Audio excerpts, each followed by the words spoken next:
నమస్తే, welcome to BCN news. నా పేరు మానస. ముందుగా ముఖ్యాంశాలు. కేంద్ర హోంమంత్రి అమిత్ షాతో ముఖ్యమంత్రి చంద్రబాబు భేటీ. అమరావతికి చట్టబద్ధత కల్పిస్తూ పార్లమెంటులో బిల్లు పెట్టాలని విజ్ఞప్తి. అటవీ ఉద్యాన శాఖ ఉన్నతాధికారులతో సమావేశమైన deputy CM Pawan Kalyan. 50% green cover ప్రణాళికల అమలులో ఉద్యాన శాఖ పాత్ర కీలకమని వ్యాఖ్య.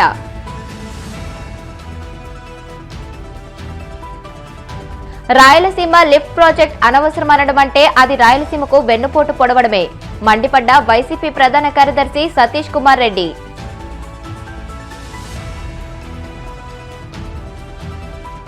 తిరుమల శ్రీవారిని దర్శించుకున్న ప్రముఖ సింగర్ మంగ్లీ. ఆలయ మర్యాదలతో స్వాగతం పలికిన అధికారులు.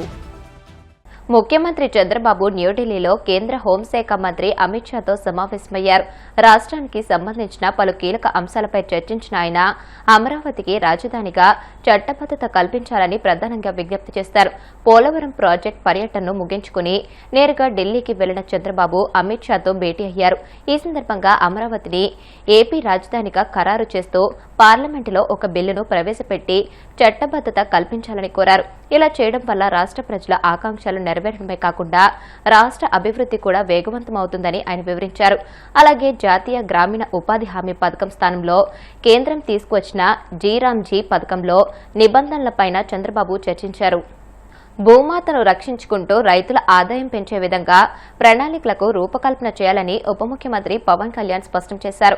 పండ్ల తోటల్లో విభిన్న జాతుల మొక్కలు సాగు చేయడం ద్వారా భూసారాన్ని పెంచడంతో పాటు వాతావరణాన్ని రక్షించుకోవచ్చని తెలియజేశారు. వెలగపూడిలోని రాష్ట్ర సచివాలయంలో 50% గ్రీన్ కవర్ ప్రణాళికలపై అటవీ ఉద్యాన శాఖల ఉన్నతాధికారులతో ఆయన చర్చించారు. Great green wall of Andhra Pradesh 50% green cover అంశాలపై టాస్క్ ఫోర్స్ ఏర్పాటు చర్యల్లో భాగంగా ఈ సమావేశం జరిగింది. గ్రీన్ కవర్ పెంపులో ఉద్యాన శాఖ పాత్ర, పర్యావరణ పరిరక్షణ, జీవ వైవిధ్యం తదితర అంశాలపై ఈ సందర్భంగా పవన్ కళ్యాణ్ దిశానిర్దేశం చేశారు.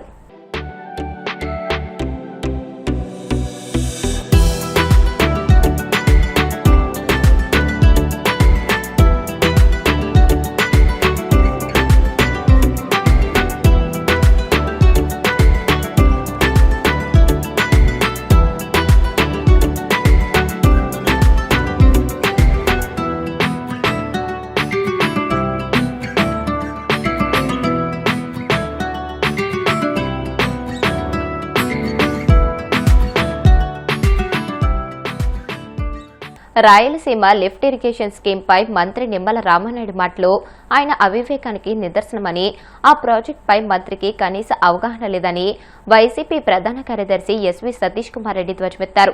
రాయలసీమ లిఫ్ట్ ప్రాజెక్టు అనవసరం అనడమంటే అది రాయలసీమకు వెన్నుపోటు పొడవడమే అని తేల్చి చెప్పారు.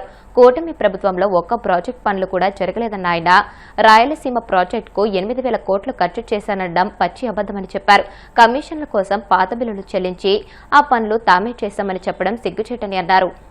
నిన్న ఆంధ్రప్రదేశ్ నీటి వనరుల శాఖ మంత్రులు రామానాయుడు గారు మాట్లాడుతూ రాయలసీమకు సంబంధించినటువంటి నీటిపారుదల శాఖ ప్రాజెక్టుల గురించి కొన్ని విషయాలు పత్రికాముఖంగా చెప్పారు. ఈ సందర్భంగా నేను రామానాయుడు గారిని కొన్ని ప్రశ్నలు అడగదలుచుకున్నా.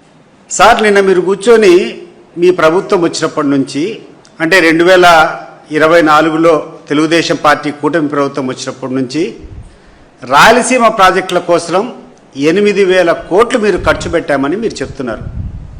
ఈ విషయం పైన ఒక ఆల్ పార్టీ మీటింగ్ పెట్టుకొని, లేకుంటే అన్ని పార్టీలకు సంబంధించినటువంటి ప్రతినిధులు తీసుకొని మీరు ఏ ఏ ప్రాంతాల్లో ఈ డబ్బులు ఖర్చు పెట్టారో చెప్పేదానికి మీరు సాహసిస్తారా అని చెప్పి నేను అడుగుతున్నా. మీరు 8,000 కోట్లు ఖర్చు పెట్టింది, 8,000 కోట్లు పేమెంట్ చేసింది గతంలో పనులు చేసేటువంటి కాంట్రాక్టర్లకు ఎవరెవరైతే మీకు కమిషన్లు ఇస్తారో మీ కమిషన్లు నింపుకుండేదానికి మీరు పేమెంట్లు ఇచ్చారు తప్పితే ఆన్ గోయింగ్ ప్రాజెక్ట్స్ ఒక్క ప్రాజెక్టును కూడా మీరు చేయడం లేదు. ఒక్క హెచ్ఎన్ఎస్ఎస్లో లైనింగ్ తప్పితే. మరొకసారి చెప్తున్నాను రామానాయుడు గారు, రాయలసీమలో జరుగుతున్నటువంటి అన్ని ప్రాజెక్టులు మీ ప్రభుత్వం, మీ కూటమి ప్రభుత్వం వచ్చినప్పటి నుంచి నిలబడిపోయినాయి. మీరు సంసిద్ధత వ్యక్తం చేస్తే మా పార్టీతో పాటు ఈ రాష్ట్రంలో ఉన్నటువంటి ఇతరత్ర పార్టీ నాయకులందరినీ కూడా పిలిచి ఒకసారి పిలుచుకొని పోవాలని చెప్పి నేను కోరుకుంటున్నా. ఈరోజు రాయలసీమ లిఫ్ట్ ఇరిగేషన్ ప్రాజెక్టు పూర్తిగా మీరు అధికారంలోకి వచ్చినప్పటి నుంచి ఆగిపోయింది. మీరు ప్రచారం చేస్తున్నటువంటి రకంగా 2020లో ఎన్జిటి అబ్జెక్షన్స్ వచ్చినప్పటి నుంచి ఆగిపోలేదు. దీనికి కావలసినటువంటి సాక్ష్యాలు, దీనికి కావలసినటువంటి ఆధారాలన్నింటి కూడా మీరు ఇరిగేషన్ శాఖని ఈరోజు మీ ఆధీనంలో ఉంది. అక్కడటువంటి ఇంజనీర్ని పిలిచి ఎమ్ముక్కులు తెప్పించుకోండి. ఏ సంవత్సరంలో పనులు జరిగాయి, దానికి సంబంధించినటువంటి ఎప్పుడు పేమెంట్లు ఇచ్చేటువంటి విషయం మీరు చూస్తే పరిశీలిస్తే స్పష్టంగా డేట్ల వారీగా వస్తుంది.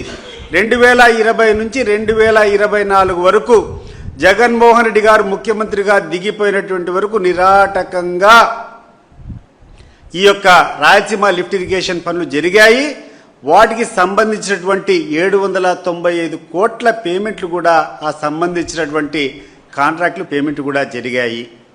కాబట్టి మీరు చెప్పినటువంటి ఆరోపణ ఏదైతే చేస్తున్నారో 2020లో పనులు ఆగిపోయినాయని చెప్పారు, ఇది వాస్తవం కాదు. దీనికోసం నిన్న మా వైఎస్ఆర్ కాంగ్రెస్ పార్టీకి సంబంధించినటువంటి ప్రజాప్రతినిధులు వీళ్ళందరూ కూడా ఆ రోజు పోయి ఫీల్డ్ విజిట్ పెట్టారు. మీరు కావాలంటే మీతో పాటు మేము వచ్చేదానికి కూడా సిద్ధం. రెండోది, మీరు 8,000 కోట్లు ఖర్చు పెట్టాము రాయలసీమ ప్రాంతంలో ఉన్నటువంటి ఇరిగేషన్ ప్రాజెక్టులకని మీరు చెప్పారు. మీరు సిద్ధమా ప్రాజెక్టులకన్నిటికీ? మీతో పాటు మేము వస్తాం విజిట్ చేసేదానికి. ఏ ప్రాజెక్టులు ఎక్కడ ఖర్చు పెట్టారో, ఏ ప్రాజెక్టులు జరుగుతున్నాయో చెప్తే మేము కూడా చూసేదానికి సిద్ధంగా ఉన్నాం. రాయలసీమ లిఫ్ట్ ఇరిగేషన్ ఆగిపోయింది. జిఎన్ఎస్ఎస్ నుంచి హెచ్ఎన్ఎస్ఎస్కు లింక్ అయ్యేటువంటి ప్రాజెక్టులు ఆగిపోయినాయి. కుందు వైడనింగ్ ఆగిపోయింది. పోతిరెడ్డిపాడు దగ్గర నుంచి ఆ తర్వాత జిఎన్ఎస్ఎస్ గండికోట వరకు వచ్చేటువంటి వైడనింగ్ పనులన్నీ ఆగిపోయినాయి. టన్నెల్ పనులు ఆగిపోయినాయి. ఏ పనిని చేశారండి మీరు రాయలసీమలో? గతంలో జరిగినటువంటి పనులకు ఎవరన్నా కమిషన్లు ఇస్తే ఆ కమిషన్ల కోసం కక్కుర్తిపడి మీరు పేమెంట్ చేసినారు తప్పితే ఈ రోజుటి వరకు ఒక్క హెచ్ఎన్ఎస్ఎస్లో లైనింగ్ పనులు తప్ప ఏ కార్యక్రమం జరగం లేదు. ఇది వాస్తవం. ఆ హెచ్ఎన్ఎస్ఎస్ లైనింగ్ పనులు కూడా ఆ ప్రాంతంలో అనంతపురము, ఆ తర్వాత మన సత్యసాయి జిల్లాలో ఉన్నటువంటి రైతులందరూ కూడా పాదయాత్రలు చేసి ఆపడయా లైనింగ్లు, మీరు లైనింగ్లు చేస్తే మాకు చాలా ఇబ్బంది జరుగుతుందని చెప్పి ప్రజలంతా వ్యతిరేకించేటువంటి కార్యక్రమాన్ని మీరు చేస్తూ ఉండరు. దేనికోసం చేస్తున్నారు మీరు ఈ పనులు? రెండు దురుద్దేశాలు. ఒకటి, మీకు కావలసినటువంటి ప్రాంతానికి త్వరగా నీళ్లు తీసుకొని పోయేదానికి ఒకటైతే, రెండవది మీరు కావాల్సినటువంటి ఈ షార్ట్ క్రీటింగ్ పనులు కానీ ఈరోజు చేసేటువంటి లైనింగ్ పనులు కానీ అత్యధిక రేట్లతో మీకు కావాల్సినటువంటి కాంట్రాక్టులకు మీరు అప్పచెప్పినారు. కాబట్టి ఈ రెండు దురుద్దేశాలతో అక్కడటువంటి ఆ ప్రాంత రైతులు ఎవరైతే ఉన్నారో అనంతపురం కానీ లేకుండా ఉంటే సత్యసాయి జిల్లాలో ఉన్నటువంటి రైతులు దీన్ని తీవ్రంగా వ్యతిరేకిస్తున్నారు. మీరు లైనింగ్ చేయడం వల్ల ఈ ప్రాంతంలో ఉన్నటువంటి రైతులందరూ ఇబ్బంది పడతాము, మినిమం సీపేజ్ అనేది ఉండదు, ఆ యొక్క లైనింగ్ చేయకుండా ఉంటే కన్నా ఆ వచ్చే సీపేజ్తో మా ప్రాంతంలో గ్రౌండ్ వాటర్ పెరుగుతుంది, దయచేసి లైనింగ్ ఆపండి అని చెప్పి అక్కడటువంటి రైతులు మొరబెట్టుకుంటా ఉంటే వాళ్ళ మరణ ఆలకించకుండా వాళ్ళ ఇబ్బందులు పడినా కూడా పర్వాలేదు, మా కమిషన్లు వస్తే చాలని చెప్పి ఆ పనులు చేస్తున్నారు తప్పితే రాయలసీమ ప్రాంతానికి ఉపయోగపరమైనటువంటి పనులు మీరు ఏమీ చేయలేదు. ప్రధానమంత్రి సూర్యఘర్ పథకం ద్వారా రాయితీతో అందజేస్తున్న సోలార్ యూనిట్లను గృహ వినియోగదారులు ఏర్పాటు చేసుకుంటే విద్యుత్ బిల్లుల భారం గణనీయంగా తగ్గుతుందని ఏపీ ఆప్కాప్ చైర్మన్ గన్ని వీరాంజనేయులు అన్నారు.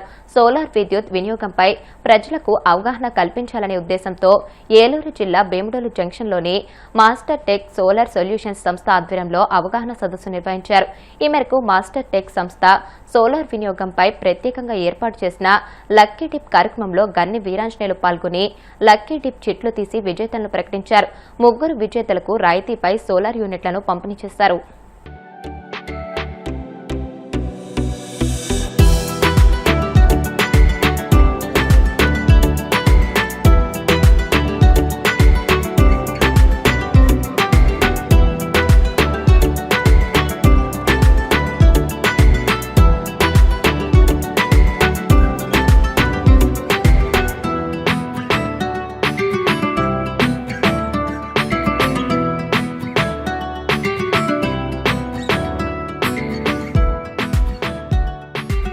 మాస్టర్ టెక్ సోలార్ సొల్యూషన్స్ మరి ఏదైతే మిత్రులు ఒక మంచి ఆలోచనతో ఒక మంచి ఆశయంతో మరి ఈ సంస్థను స్థాపించడమే కాకుండా ఒక లక్కీ డ్రా కండక్ట్ చేసి ఆ డ్రాలో వచ్చిన వాళ్ళందరికీ కూడా మరి ఒకరికైతే ఫ్రీగా ఇన్స్టాల్ చేయటం, రెండో వారికి అయితే 40,000, మూడో వారికి అయితే 20,000, 30,000 వాళ్ళకు కూడా మరి బహుమతిగా ఇవ్వడమే కాకుండా దాని ఉద్దేశం ఏంటంటే దీనివల్ల ఇక్కడ మనం ఉన్న వాళ్ళు 100 మంది అవ్వచ్చు, కానీ రేపు సాయంత్రానికల్లా ఈ మెసేజ్ 1000 మందికి వెళ్ళాలి.